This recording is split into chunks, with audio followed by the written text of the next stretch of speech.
Look closely at the screen. A human mouth opens in the dark. It speaks three distinct words: tree, timber, wood. Three different sounds, yet they all attempt to label the same thing. The sound is just shaped air, a blank tag placed over an empty space. Three entirely different shapes of air, three different movements of the throat, and all of them point to the same object, yet nothing is physically there. You have never heard a tree. You have only heard the throat vibrating to pretend that a sound is a physical thing. This is where we begin, not with the tree, but with the cut. The silver hologram of the tree rotates in the empty air, a projection of light that is not truly there. We do not touch the wood, we only touch the name that represents it. Imagine a child born, not as a complete person, but into a web of lines. Before the first breath, before the first cry, there is already a name waiting. A net of sounds determines what can be thought or desired. The child is wrapped in this pre-existing grid.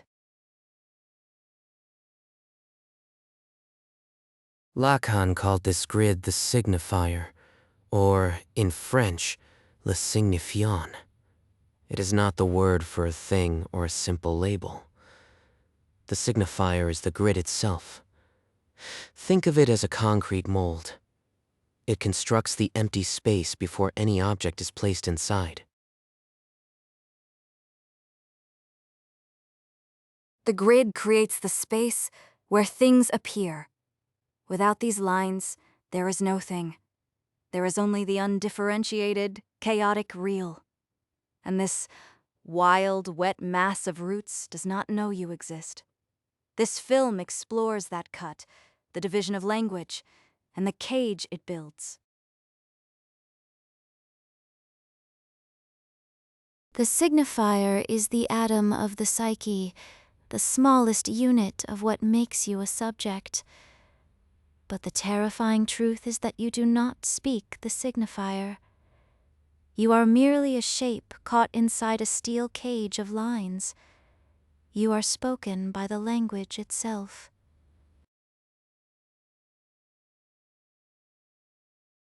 The signifier speaks you.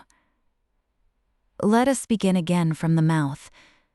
A teacher writes a word on the blackboard. The students stare at the white chalk, waiting for the sound to connect to the world. But the link between the letters and the object is empty. A student raises their hand and asks, "Why that sound?" The teacher pauses. Why not another word for this thing? The teacher smiles, knowing the connection is completely random.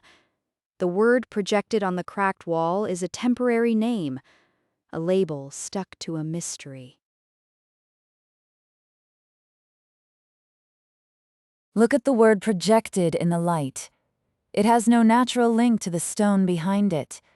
We believe the name and the wall are bound together, but the bond is an illusion. We act as if the word holds the object. Forgetting it is just a shape. This belief is the first symptom of the signifier's power. We believe the light has weight. We believe the label is the thing. But if you turn off the projector, the wall remains cracked and silent.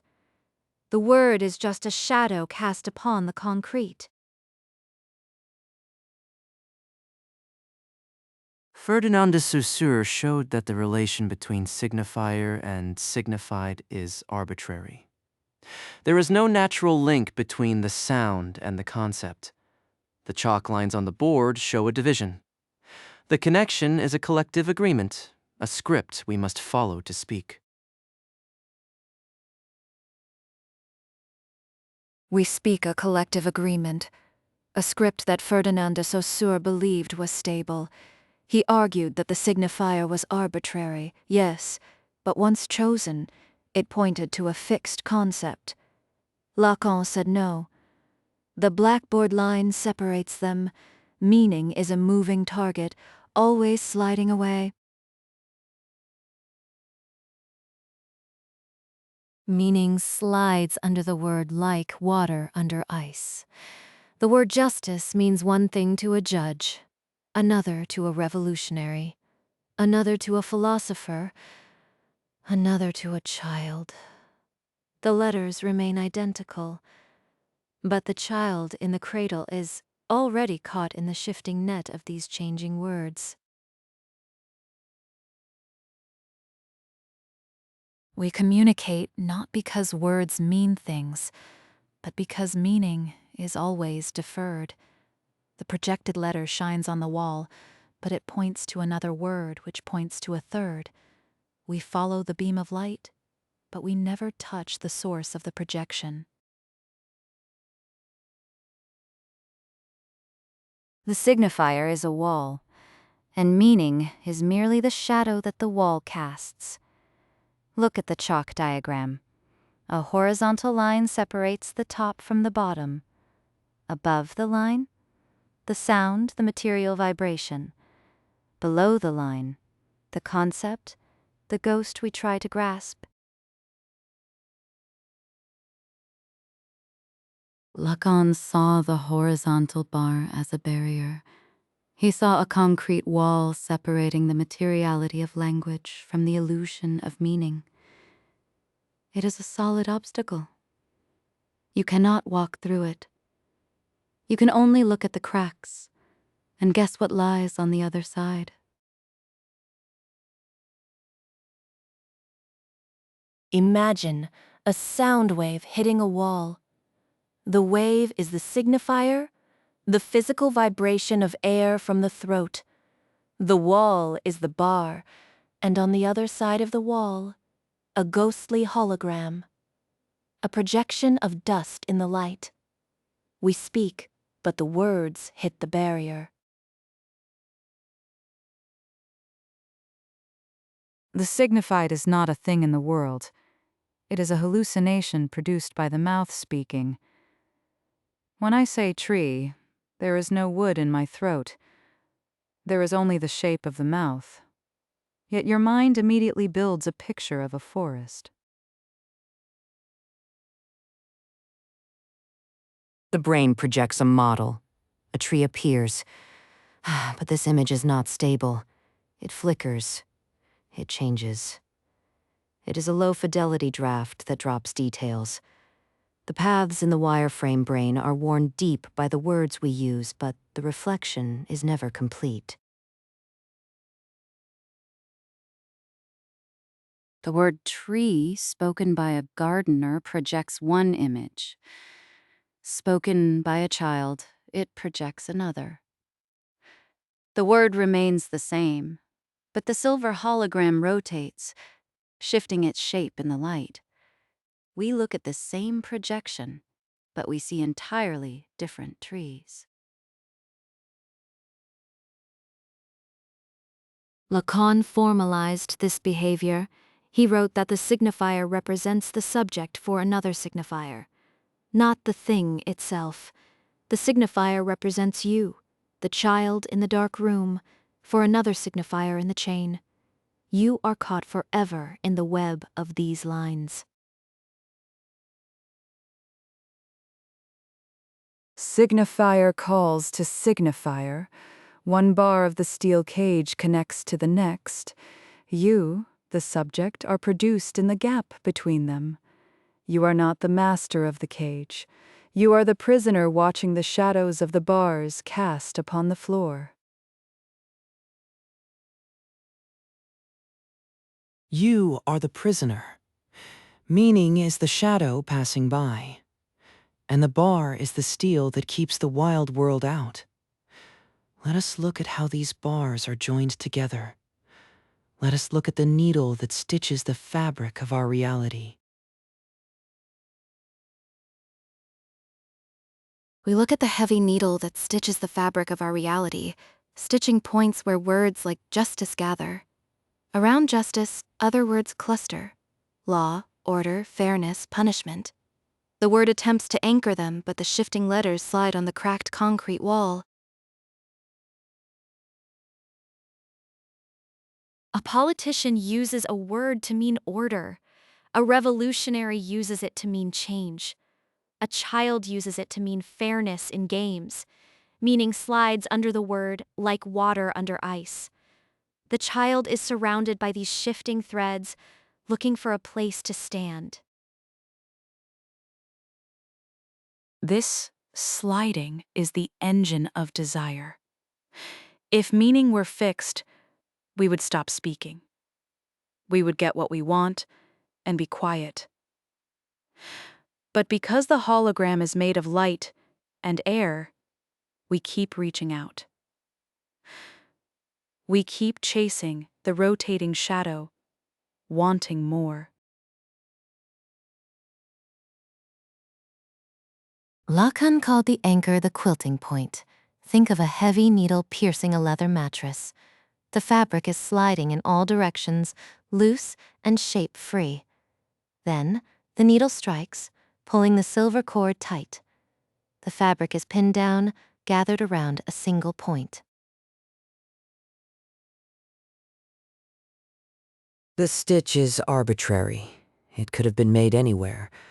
But once it is there, it fixes the shape of the leather. It halts the slide. The needle holds the loose material in place. Without this stitch, the fabric would warp and slide away completely. The master signifier is this mattress button.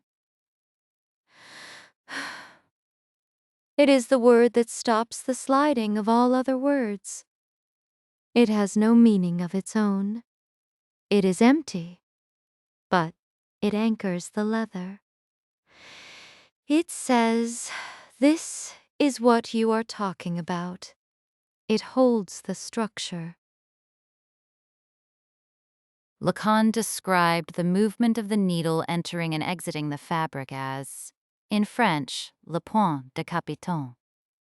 This is the upholstery button, the central stitch that knots the sound to the concept, anchoring the system and stabilizing the entire layout of our thoughts. Listen to the term in French, point décapitant. The needle pierces the cloth. Without this stitch, language is a flood, a total collapse. With this button, the iron press of language stamps a clean mark. The paper holds the ink. The world becomes readable. In history, this button is the empty slogan. Words like freedom have no single definition. They are empty shapes of air vibrating in the throat. But they quilt. They gather millions of sliding meanings and anchor them. They produce subjects. They create the rules we live by. In your own life, this button is your name. When you were named, a needle pierced your history. The words that would have slid endlessly were gathered around this projected label.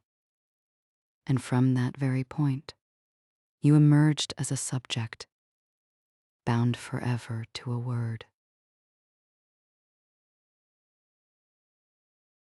You emerged not as a body, but as a groove. The quilting point is a steel stylus scraping a spinning record. The stylus throws sparks as it cuts the plastic. It is a random mark, but it creates the track you must follow over and over. Without the button, there is only the screen tearing of madness. The fabric of reality slides away. The lines of the wireframe brain scatter, but we have our button. We are still sliding, but the tracks hold us. For now, the loop of the record holds. For now, the loop of the record holds, because the signifier is not a thought. The signifier is a physical object. The wireframe brain shows paths carved by words. A printing press stamps ink. Lips shape the air. Language leaves a trace, wearing physical grooves into the head. Language operates on the body before it operates on the mind. A baby hears its name. The sound enters the ear, vibrating the eardrum. Before the child understands the words, the signifier has already formatted the body. The reflection in the mirror is already cracked by language.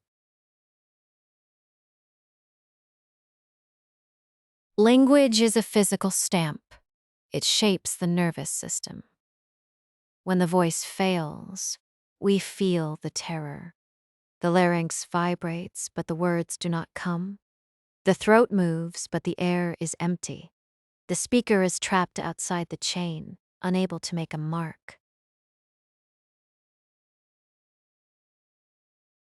To be outside language is to be cut off from humanity. The steel cage of lines is not a luxury. It is the structure of human experience. Without the cage, the mind falls into the unmapped wild. There is only the silent real that does not know you.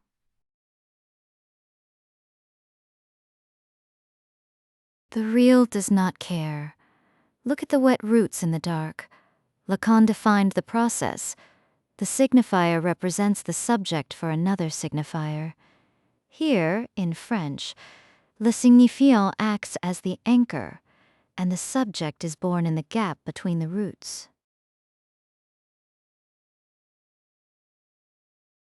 Listen to the formula. The signifier represents the subject. In this chain, in French, le signifiant acts, and the subject is not the speaker, but the shadow cast by the word. The projected letter shines on the concrete wall, and we appear inside the light. S1 calls S2. One bar of the steel cage calls to the next. In the space between them, the subject is born. You are the echo produced by the cage, the temporary shape created when the rules execute. You are the gap between the bars. Signifier, signifier, signifier. Meaning is just a shadow. The subject is the lag, the space between the words. The projected letter stands still, but it requires the light to exist. The ink dries on the page. The letters have been carved into your history by the system. The printing press stamps letters into the paper. The gear turns, the metal presses down. Each letter is a physical strike. Your body is formatted by these external marks. You do not speak the language. The iron press of language stamps its rules into your flesh. You are a container divided by letters. The steel cage holds you, defining where you can stand. You believe you are free inside the bars, but the bars were built before you arrived. The rules of the cage shape the very space of your desires. Look at the chain. One steel link pulls the next. We slide along the chain of words, chasing a gold dot that flashes in the dark. The dot is always one link ahead. We move because the chain moves. The chase is what keeps us alive. The metal press strikes again. S1 calls S2. The key hits the paper, leaving a black mark. You do not control the printing press. You are the page being stamped, the paper that bears the weight of the ink. The script runs, and you are the result. The script runs and you are the result, a result that Lacan formalized as a simple movement. S1 pointing to S2 over a barred S. The signifier represents the subject for another signifier. Link S1 pulls link S2, and the subject vibrates in the gap between the links. The subject is not the first link nor the second. The subject is the gap between them, divided by the steel cage of rules. In French, we write, in French, le sujet divisé. The subject is split, divided by the very words that name it. Listen to the French, le sujet divisé. Look at the two glowing points connected by a thread of light. S1 flashes, sending a pulse along the path to S2. The subject is the spark that travels in the dark space between the lights. What you feel does not match the mark left behind. The subject is split between the voice and the printed letter. The printing press stamps the paper, but the ink is cold. When I say I am lying, the I that speaks is split from the I on paper. These two selves never meet. They are separated by the bar, split by the movement of the chain. This is the human condition. We are split, the byproduct of a chain that does not know our name. S1 calls S2, and we appear in the lag. The unconscious operates according to this chain. It is a machine that runs in the dark, executing its loops while you sleep. The dream is not a message from your soul. It is a sequence of links, a collection of shapes combined to keep the chain moving. To keep the chain moving. Let us look at the two movements of this chain, metaphor and metonymy. In French, we say, la métaphore et la métonymie. Metaphor is substitution, swapping one link for another. Metonymy is combination, the endless slide of desire along the steel. Listen to the French. In French, la métaphore et la métonymie. Metaphor is a swap. One link takes the place of another. My love is a rose. The beloved is absent. The rose is present. The swap creates a new meaning, but it reveals the original link is gone. The rose is a placeholder. This is the paternal metaphor. The name of the father substitutes for the desire of the mother. This swap is the core structure of our world. It projects the law on the cracked wall, creating the boundary that separates us from the wild earth. Without this swap, the child remains lost in the mother's world. In French, this pleasure is called, in French, la jouissance. Without the father's bar, the system throws a fatal error. With the substitution, the child is barred, split, and becomes a subject on the wall. The law. He's installed. Look at the child wrapped in the threads. Now look at metonymy. Metonymy is the endless sliding of words, the combination of link after link, a fleet of 50 sails. We slide from sails to ships, ships to ocean, ocean to years. Desire is metonymic. It never reaches its object because the object is always the next link. The printing press stamps word after word, but satisfaction is always deferred. The chain continues to pull us. We chase the gold dot, but the final goal slides away. We chase the gold dot, but the final goal slides away into a dual movement. Metaphor is vertical.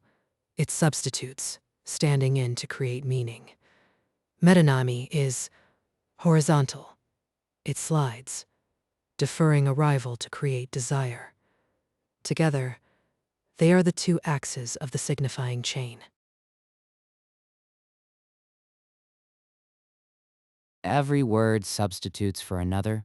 Every word slides toward the next. And you are the intersection, the point where the lines cross on the cracked wall. You are the effect of this crossing. Look at the wall. What does the line cut? It cuts the real. The real is what exists before language. It resists all symbols, existing as, in French, le réel. It is the undifferentiated world before we named it. The steel chain cuts the real into pieces, formatting the chaos and giving the wild earth its physical shape. Listen to the term, le réel. The real is the raw body before it is marked by the projector. When we say tree, we kill the real tree. We replace it with a projected word. Lacan wrote that the word is the murder of the thing. Every word is a tombstone. Every sentence is a cemetery. We replace the physical experience with a mark on paper. The needle pierces the leather, pulling the cord tight. The physical warmth, the sand, the waves are gone. In their place, a flat stitch. The word kills. But without the murder, there is nothing. Without the word, the real is unnameable, unthinkable. The word creates the thing by destroying the real. It produces meaning by producing loss.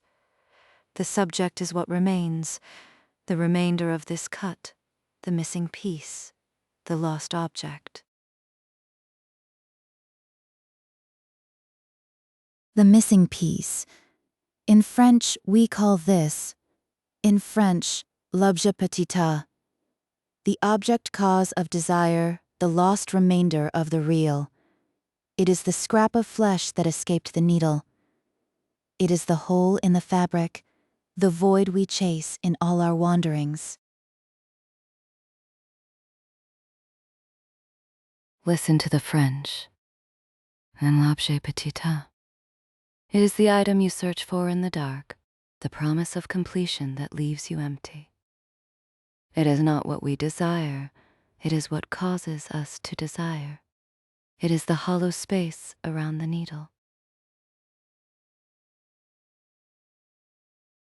The void around which the chain loops. Now let us look at the mathematics of this loop. Topology. The signifier is a Mobius strip. A Mobius strip has only one side. The needle draws the thread, but the thread loops back, traversing both sides of the surface. You traverse inside and outside without ever crossing an edge.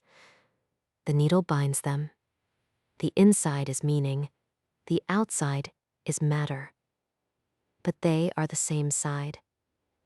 You chase meaning and end up back at matter. You chase matter and end up back at meaning. This is why the signifier is not a bridge between mind and world. The signifier is the surface on which both appear. The loop is a Mobius strip that never ends. The needle punches the leather, stabilizing the cut. Now, look at the brain inside the skull. The brain does not perceive the world, it predicts the world. The brain expects the stitch and suppresses the surprise. The signifier is the prior, the expectation we run. The needle draws the thread, and the brain expects the fabric to hold. Look at the wall. The needle draws the thread, and the brain expects the fabric to hold. Look at the wall and see that the world you perceive is a projection generated by this shape. The signifier is the anchor. The subject is the tension, the tear in the fabric. S1 represents the subject for S2. The subject is the error. Lacan described this with mathematical precision. Now let us look at the cage of lines. The human stands inside, bound by the steel bars. The cage is the network of words that holds us together. In a network of words, the signifier is the node, the anchor of the chain. Without this anchor, the chain drifts, the links float, and meaning slides away. The signifier is the quilting point of the network, the stitch that holds the links in place. The anchor is arbitrary, but its power is in its position, its centrality. Remove the anchor, and the network unravels. Remove the signifier, and meaning slides into chaos.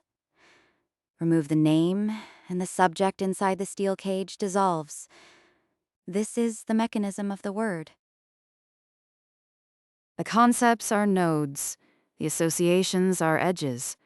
The signifiers are the anchor points holding the structure together. In psychosis, the anchor fails. The name of the father is foreclosed, or, in French, la forclusion du nom du père. The steel chain breaks, and the links scatter into the dark. Listen to the French. La forclusion du nom du père. The primary exception is missing. The signified floods the mind, the real breaks through. A person looks at a tree and sees screaming, living flesh. The name has failed to anchor the thing. The world is raw. In obsession, the signifier loops endlessly without quilting. The human inside the cage checks the lock 10,000 times. The loop never stops. The quilting point is deferred. In psychosis, the cut is missing. In obsession, the cut is an infinite loop that keeps us trapped. The neurotic is between these two poles. We have our quilting point, our anchor, but we also have desire, lack, division. We are split inside the steel cage. Look at the bars around you. We are trapped by the rules, but the rules are what hold us. Now look at culture and myth. The Tower of Babel. God did not punish the humans. He showed them their words were arbitrary. He showed them their languages were not bridges, but cracked concrete walls. The myth is about the necessity of the anchor. Every culture has walls. Every culture has its master signifiers. God, nation, progress, freedom. These words are empty, but they hold a fabric together. They stop the slide of meaning, producing subjects and history. Without them, we fall back into the wet roots, into the dark void of the real. In the individual, this button is the name. When you were named, an anchor was placed in your history. The sliding words were gathered around this label. You emerged, a subject in a network of laws. The steel cage of the name became your home. The quilting point is not wise or true. It is structural. Without it, there is only chaos.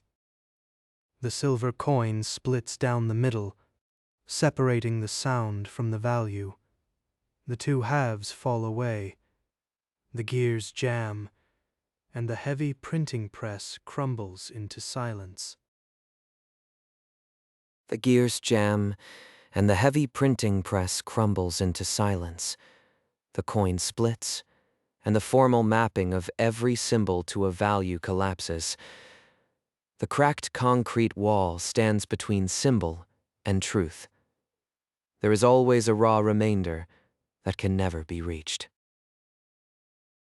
The wall cannot prove its own strength.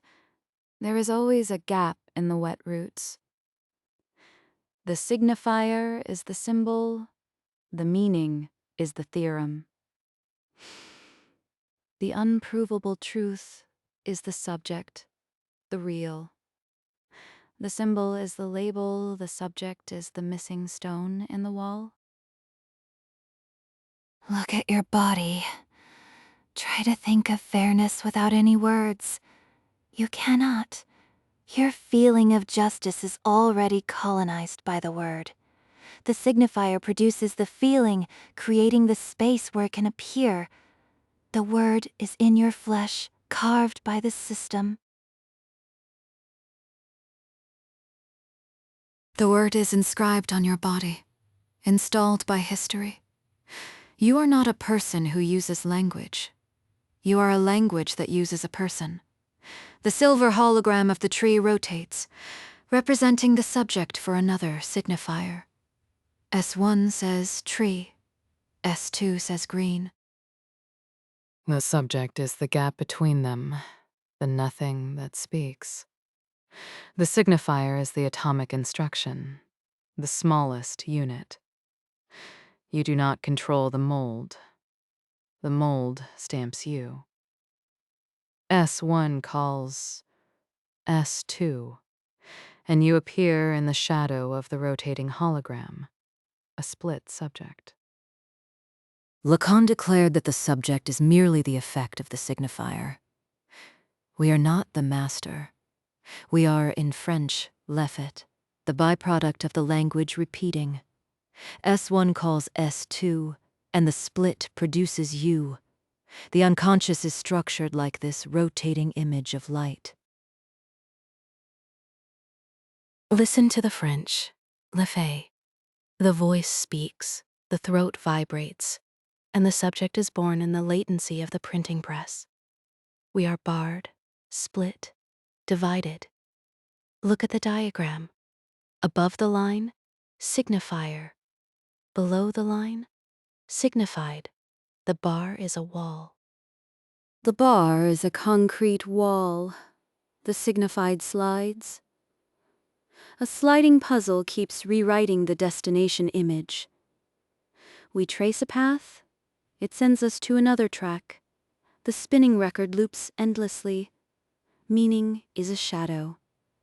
The signifier is the wall. Let us look at the quilting point. The mattress button halts the slide.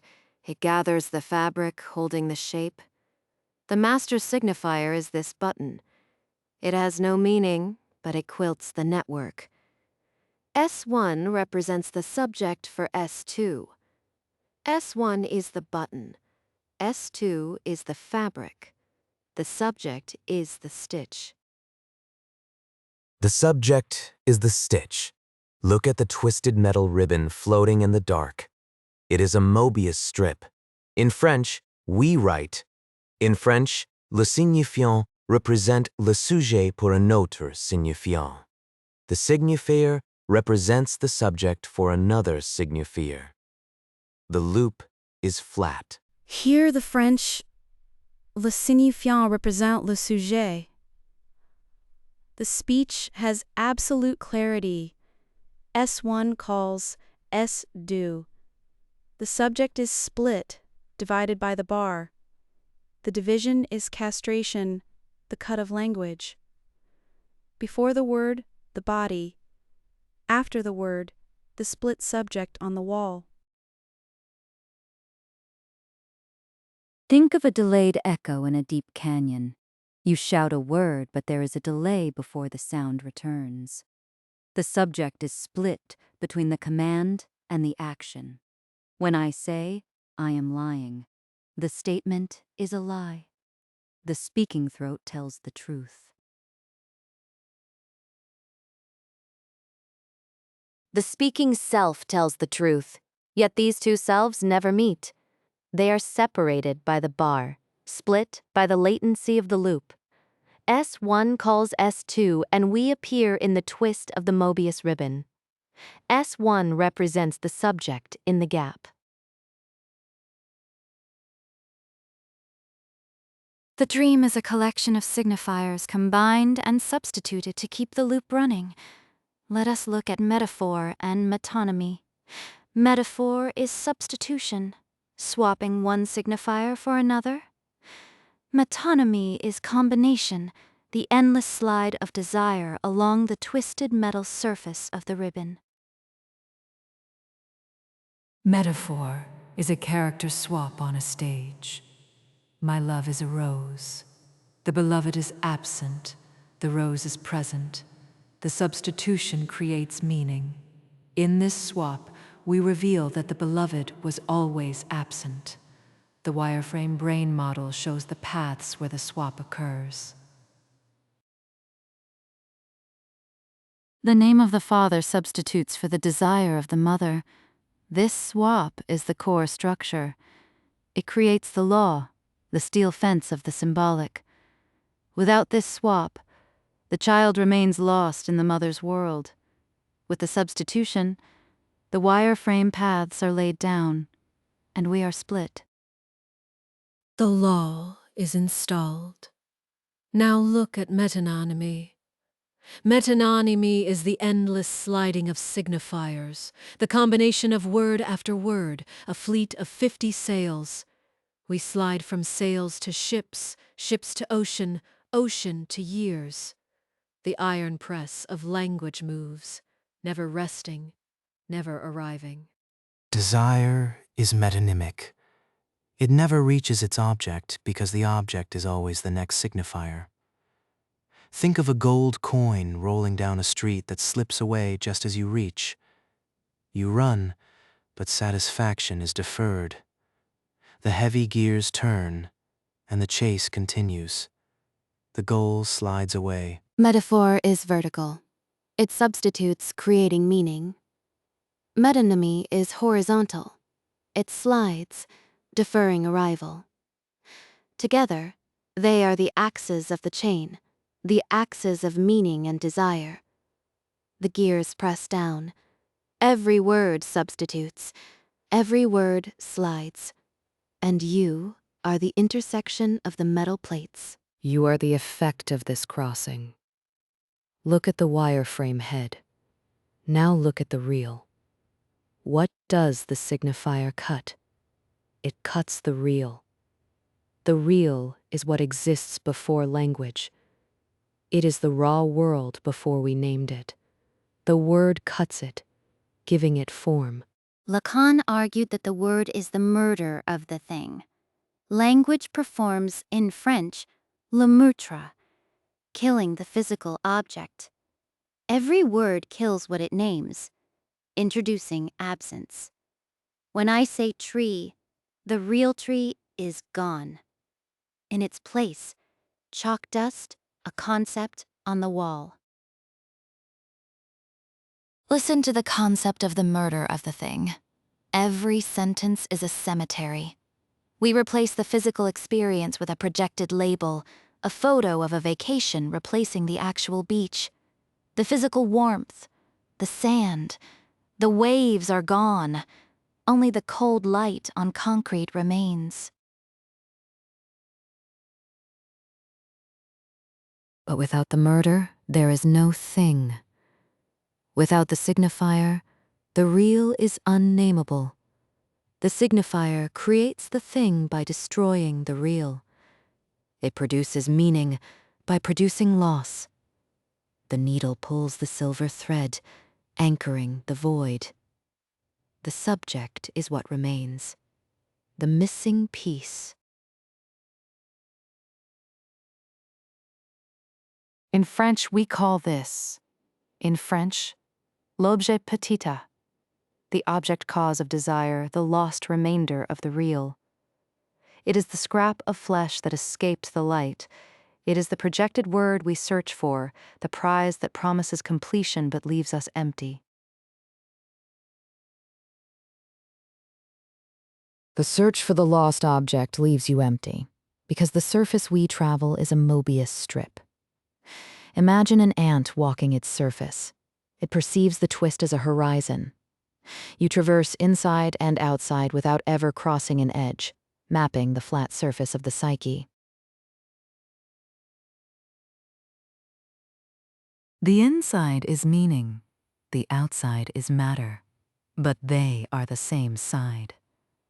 You chase meaning and end up back at matter.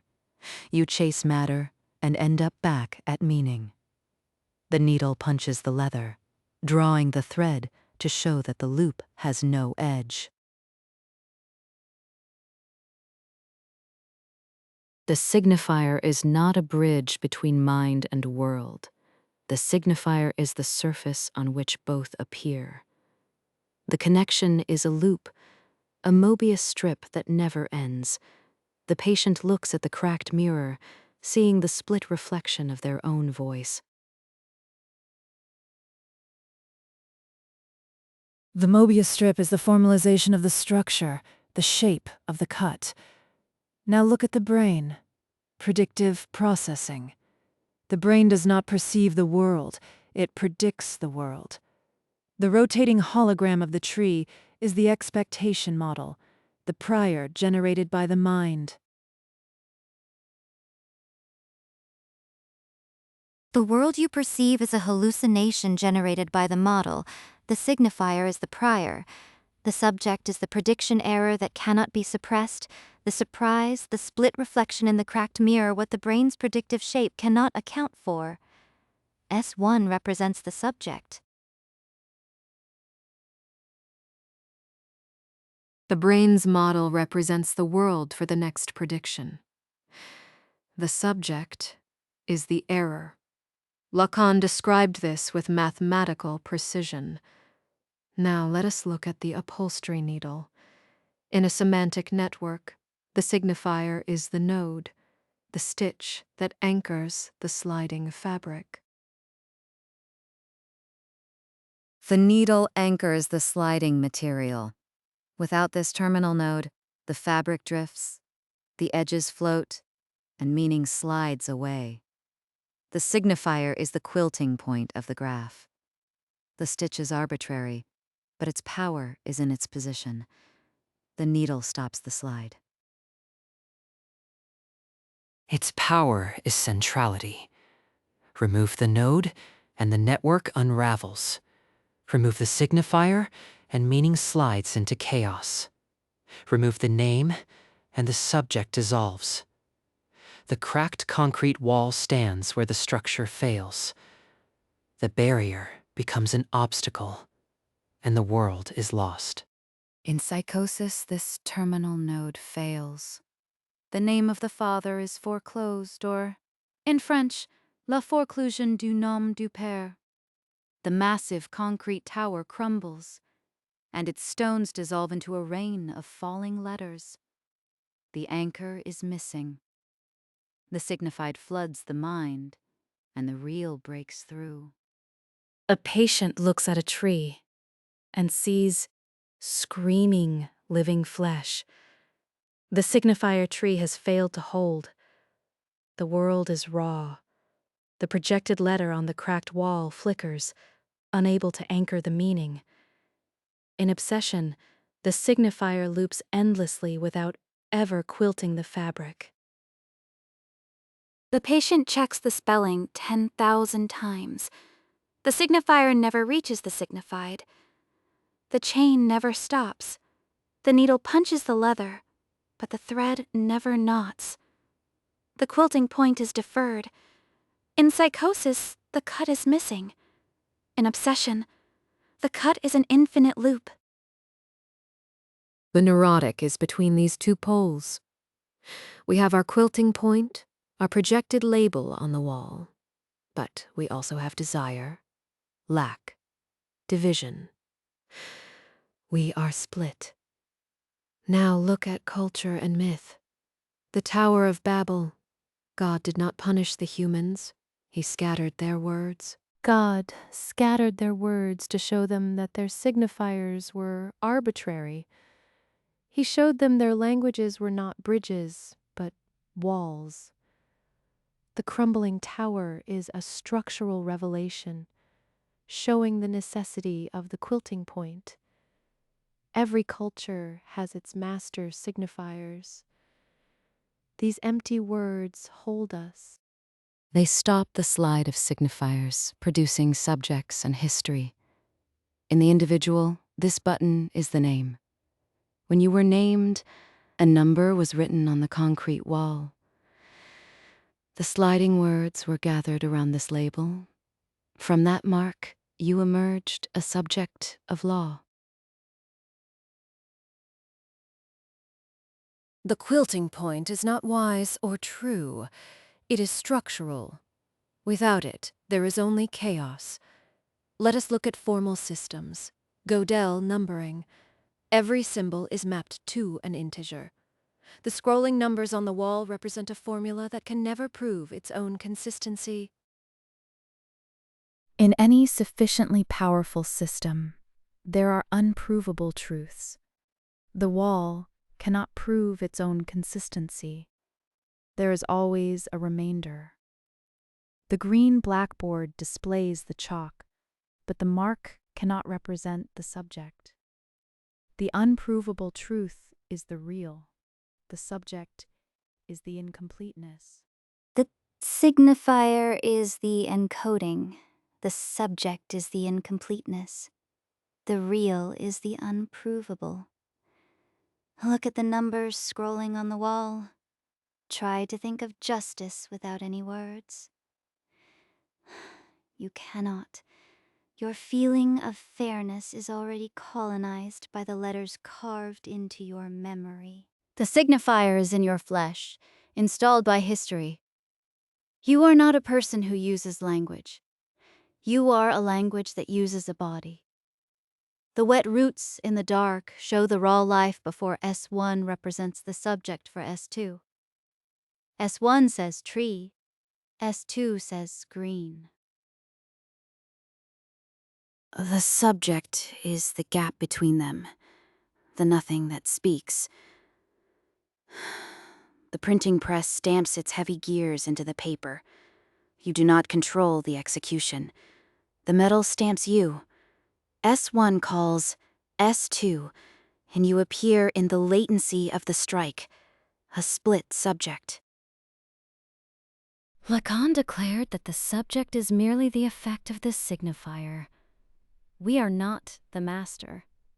We are, in French, l'effet, the byproduct of the printing press. S1 calls S2, and the projected letter produces you. The unconscious is structured like this language system. Listen to the French. Le sujet et le fait. The voice speaks, the throat vibrates, and the subject is compiled in the wireframe brain. We are barred, split, divided. Look at the diagram of the mind. Above the line, signifier. Below the line, signified. The bar is a wall. The bar is a steel fence. The signified slides. A sliding puzzle keeps rewriting the destination image. We click a node. It sends us to another track.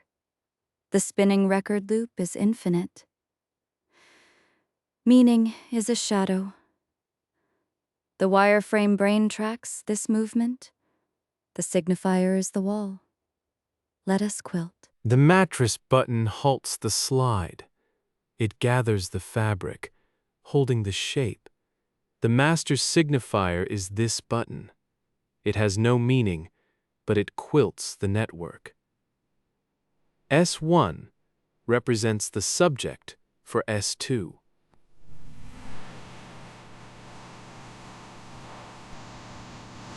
S1 is the button on the wall. The subject is the stitch.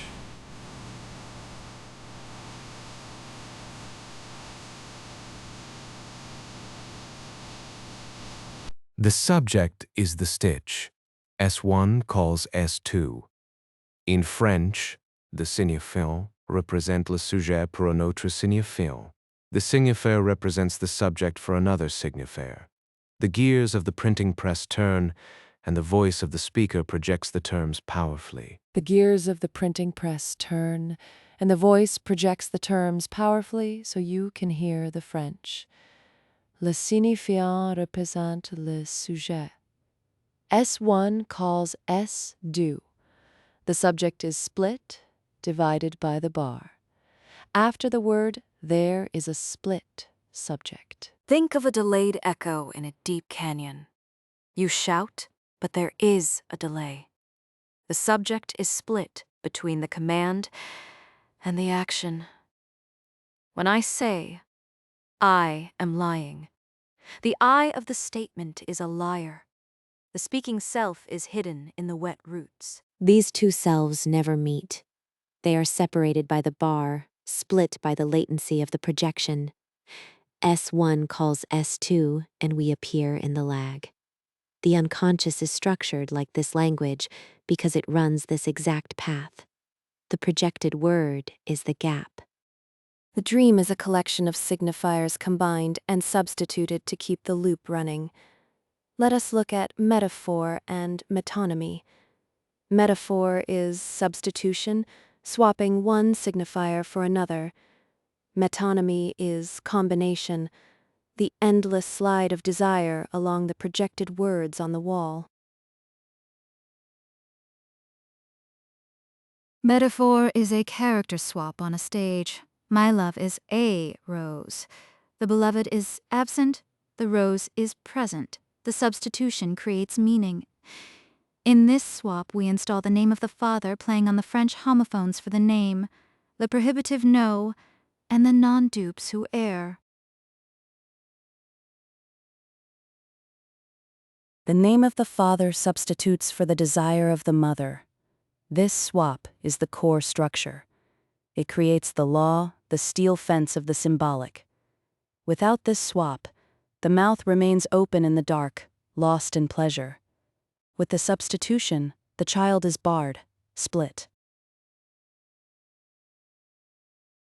The law is installed. Now look at metonymy.